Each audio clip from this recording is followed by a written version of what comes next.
महाभारत का युद्ध खत्म हो गया तो उस समय युधिष्ठिर राजा बन गए।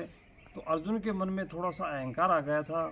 वो अर्जुन श्री कृष्ण भगवान से कह रहे हैं कि मेरा भाई जो युधिष्ठिर है वो सबसे बड़ा दानी है। तो इस तरह से बातें चल रही थी। श्री कृष्ण भगवान ने कहा कि आपके भाई का तो बहुत नीचे नंबर है, इससे तो बड़े बड़े बहुत दानी हुए हैं। तो मैं नाम बताऊंगा आपको जो है कर्ण दानी भी हुए हैं खूब, और जो है उसमें मोर ध्वज जो सबसे बड़े दानी हुए हैं उसकी मैं वार्ता बताऊंगा आपको थोड़ी सी कि श्री कृष्ण भगवान कह रहे हैं कि सबसे बड़ा दानी मोर ध्वज हुआ है। उसके लिए जो है श्री कृष्ण भगवान और अर्जुन जो ऐसा चलते हैं और एक ब्राह्मण का वेश करते हैं। तो ब्राह्मण का वेश करके और जो है यमराज को बुला लेते हैं। यमराज को जो है एक बूढ़ा शेर बना देते हैं और जो तीनों चलते हैं, बूढ़ा शेर उनके साथ में है और श्री कृष्ण भगवान और अर्जुन साथ साथ में चल रहे हैं। क्योंकि अर्जुन को दिखाने के लिए कि जो बड़ा दानी कौन है और कौन जो है इस तरह से भगत है भगवान का, वो दिखाने के लिए वो चलते हैं। मोर ध्वज के पास में चले जाते हैं। मोर ध्वज राजा के पास में जाते हैं तो मोर ध्वज उनको जो है उनका सम्मान करता है, उच्चारण देता है।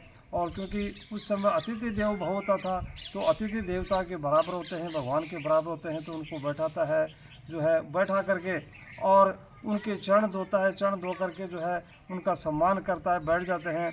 तो उनके लिए जो है भगवान जो राम श्री कृष्ण भगवान कह रहे हैं कि जो है भिक्षा देमी, यानी भिक्षा देने के लिए जो है वो कह रहे हैं उसके लिए। तो मोरध्वज राजा उनको जो है बैठा करके कह रहा है कि जो आप जो मांगोगे वो दूंगा मैं आपको। तो उन्होंने कहा कि पहले वचन दो, क्योंकि उस समय ये था कि वचन करवा लेते थे कि जो वचन ये ऐसा होता था कि जो यानी उसमें कि जो प्राण रघुकुल रीति सदा चले आई, प्राण जाए पर वचन नहीं, यानी प्राण चले जाएंगे लेकिन वचन नहीं जाने चाहिए, इस तरह से था उस समय। तो मोरध्वज ने कहा कि मैं दूंगा। तो श्री कृष्ण भगवान ने कहा कि आप दोगे तो सही है कि हमारे साथ में एक बूढ़ा शेर है, तो बूढ़ा शेर वो मांस खाना चाहता है। तो क्या वो उसने मोरध्वज ने कहा कि मैं मेरा गला काट करके देता हूँ। तो उसने मना कर दिया कि नहीं, आपका जो है एक बूढ़ा मांस हो गया है, बूढ़ा मांस जो है ये शेर नहीं खाता है, क्योंकि शेर भी बूढ़ा हो गया है, ये किसी बच्चे का मांस खाना चाहता है। तो उसने कहा कि आपके छोटा बच्चा है, उस छोटे बच्चे का ये मांस खाना चाहता है। तो उसने कहा कि चलो ठीक है, छोटे बच्चे को बुलाते हैं, छोटे बच्चे का मांस जो है वो दिलाते हैं। तो इस तरह से नहीं खाएगा ये शेर। तो इसके आपको जो दोनों पति और पत्नी को दोनों को जो ऐसा करना होगा, उसको चीरना होगा, उसके टुकड़े करने होंगे और जो टुकड़े वो जो खाएगा वो शेर, ऐसा करना होगा। तो उसको कहा गया कि भाई एक आरा मंगाओ और आरे से जो है अपने पुत्र का जो है उसको आरे से चीरो और उसके 2 टुकड़े बढ़ाओ, आप पति पत्नी मिल करके, तो जो है ये शेर खाएगा। तो आश्वासन में पड़ गए।